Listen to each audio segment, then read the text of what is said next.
Hey everyone, how's it going? It is I, the real Randy Chavez, coming out today with a Veve OMI update video. Guys, if you're new, welcome. If not, welcome back. I cannot stand up right now. I'll tell you all about that later. Everyone say hello to Dashi. Hello, Dashi. Commenting, liking, subscribing is a free way to help support the channel. Non-free ways are Patreon and smashing that super thanks button down below. And become a member and join Patreon and raythax.eth domain name. So we'll start off with OMI. OMI has dipped below that 00069 level. Everyone comment nice down below at 69. It is 000068263, so it's down about 2.2% over the last 24 hours. We do have a $728,000 in volume, so really not that bad volume compared to what we've had.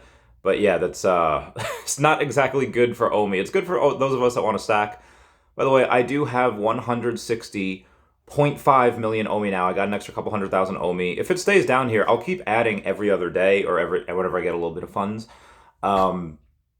I don't know if I'll get that third gold and silver logo as long as OMI's down here. I was supposed to try it. That was supposed to be my next thing. But if OMI's down below 0007, I'll just keep adding. If it stays down here for the next week, I'll have 161 million by next week, or by early next week. If it doesn't, then I'll shift back. But I'm just keeping you posted on my moves.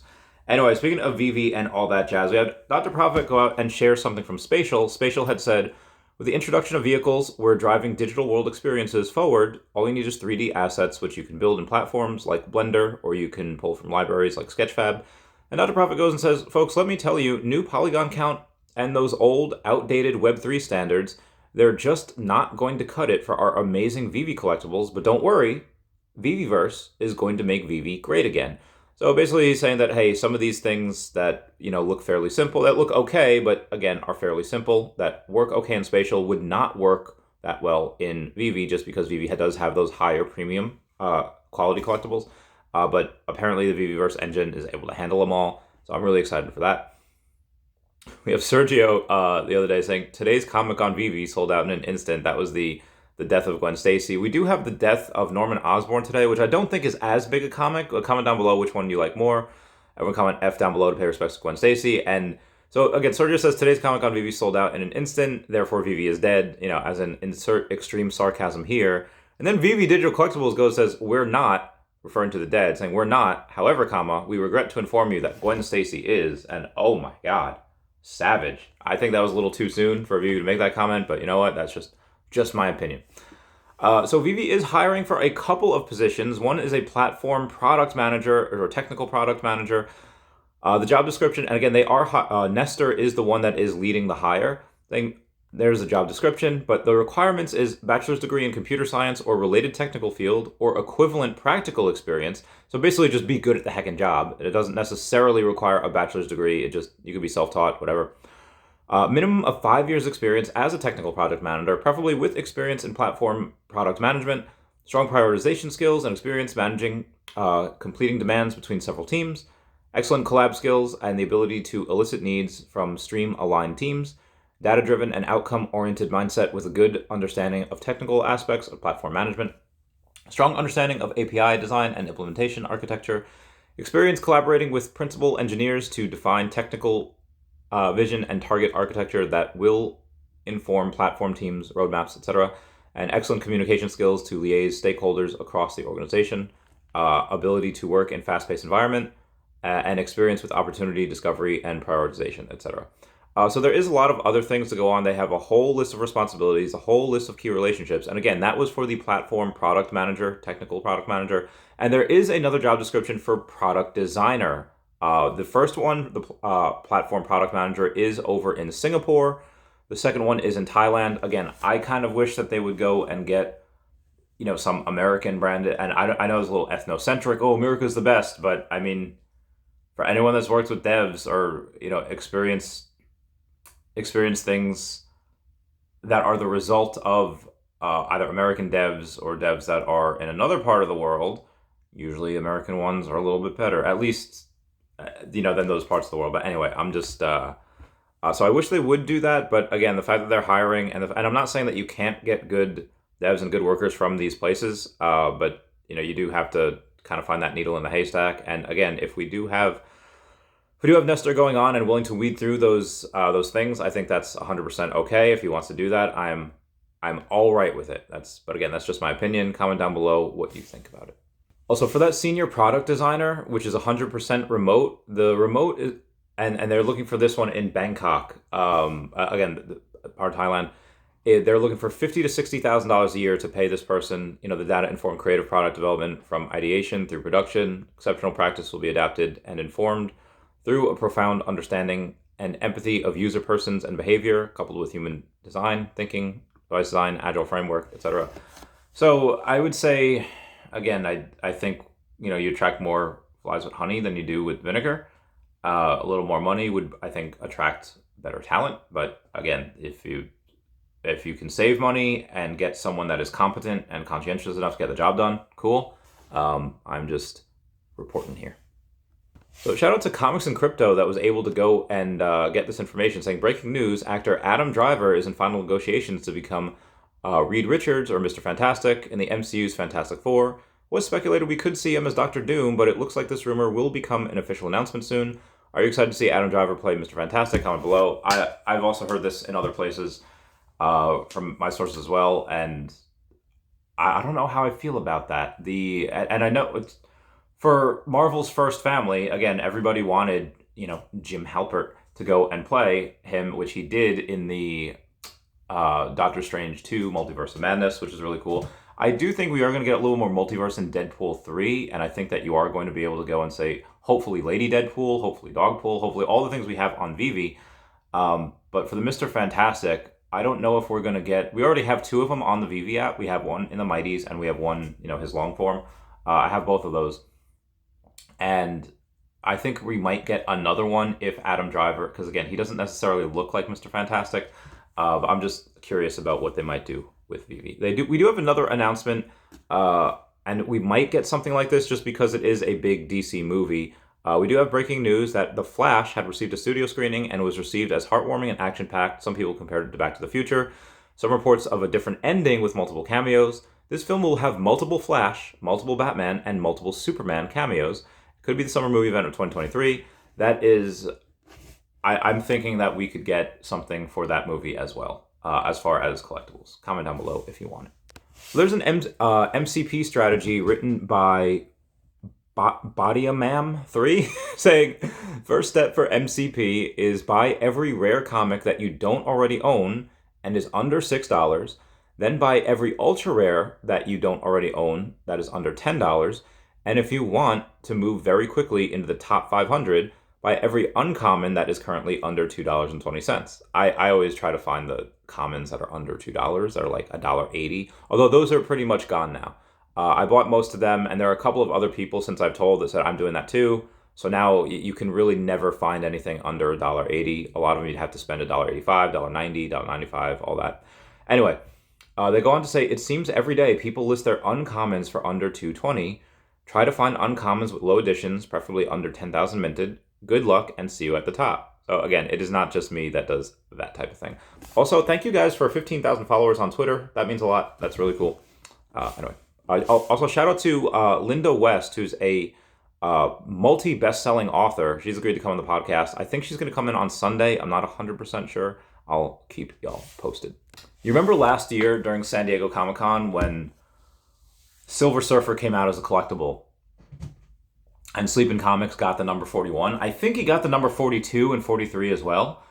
And everyone's like, oh my god, because again, Silver Surfer is a big part of Marvel. It was supposed to be a big part of MCU, and still probably will be at some point, but just be advised. Remember how in Avengers Infinity War, right after Thor Ragnarok, you have Heimdall that uses Hulk to go and transfer him into New York, so you can go on Bleecker Street, so you can go warn Doctor Strange about that Thanos is coming. Well, in the comics, that was supposed to be Silver Surfer. Silver Surfer crashes into Doctor Strange's house and says Thanos is coming.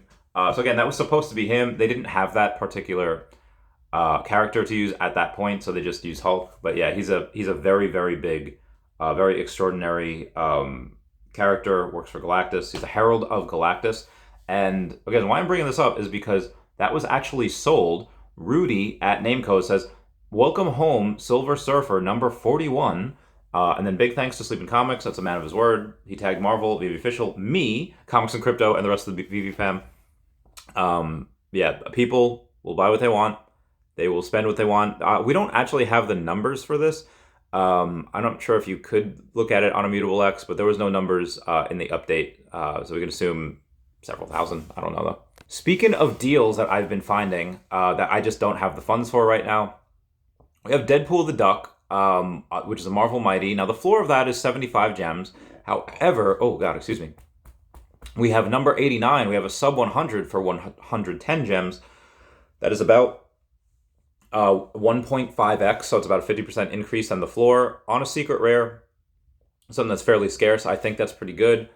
Some other things that I think are pretty good. We have Beta Ray Bill, whose secret rare floor is 92. And $92, you're looking at less than double is the floor of the sub 100, which is number 84, listed for 140. And then we have Nastascia, whose floor is about $4.20. Everyone comment Blaze It down below for the 420. Generally, you would look at about $32 to $36 for the sub 100s, the normal ones, which none of them really fit. There's number 85 for 46 gems. But there's a sub 50 for 49 gems. And the sub 50, you usually add another 1.5 or 2x to that. So that'd be about 60-something gems. And with a sub 50, number 46 at 49, I think that's a good deal. And then you have Namor. Namor, for the ultra rares, you usually have like a 2 to 3x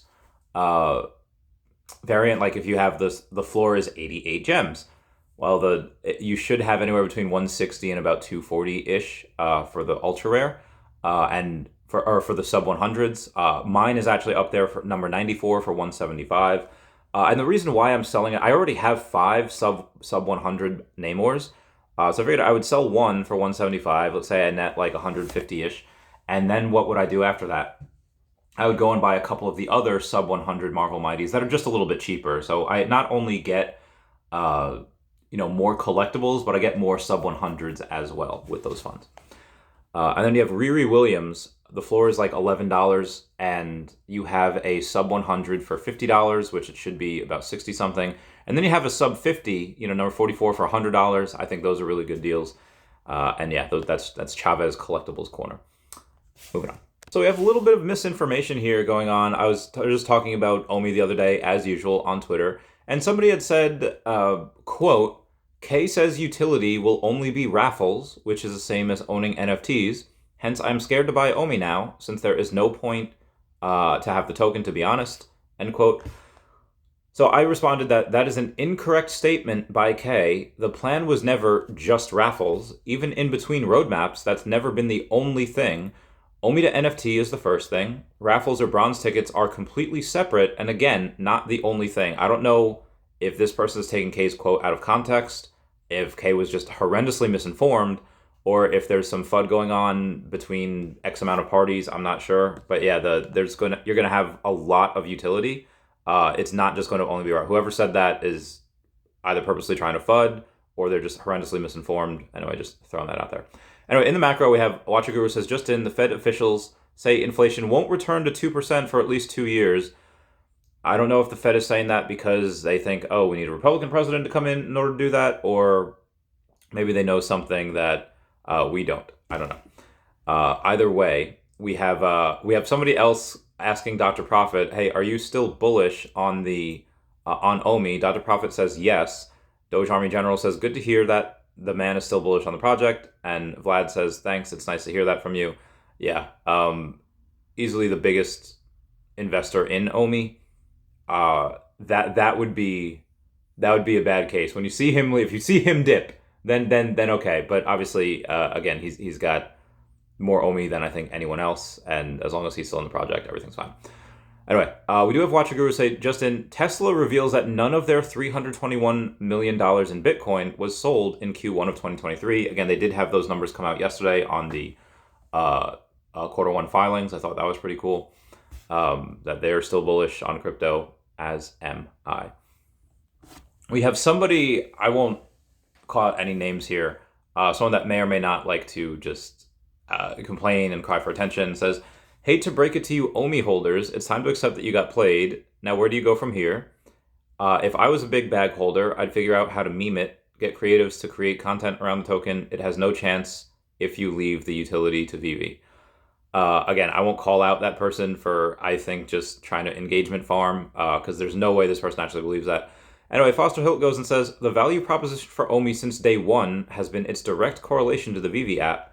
People have been complaining, rightfully so, that there has been no connection for years, but now that Veve has confirmed its plans and OMI is doomed to fail because Vive's confirmed it, please elaborate. And obviously there was no remark from that. Again, I just bought a little bit more OMI. I'll be buying more OMI. I will have up to 161 million OMI by next week.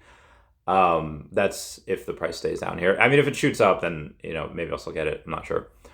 And also we have from Whale Chart saying, a Bitcoin wallet from the Satoshi era, which has been dormant for over 9 years, has been reactivated, holding 6,071 Bitcoin, which is valued at about 178 million. Thought that was pretty dope. Also, if you take a look at Veve being the top in things, in the UK, it is a top app. It is number 16. And again, that's in the UK. And if you take a look at the top charts for Android in the US, Veve is top 21. So I thought that was pretty interesting. And that looks like it's about it for today. Please comment, like, and subscribe. Comments are good for the YouTube algorithm. Also, I won't be, I don't know if I'll be making videos for the next couple days. I have been very sick for 2 days. I have to go to the hospital. But I figured I'd do this video first, because that's how dedicated I am. But mostly new videos every day. Everyone say bye-bye to Dashi. Bye-bye, Dashi. I love you guys. Goodbye. Meow, meow, meow, meow, meow. Still can't stand up. Meow.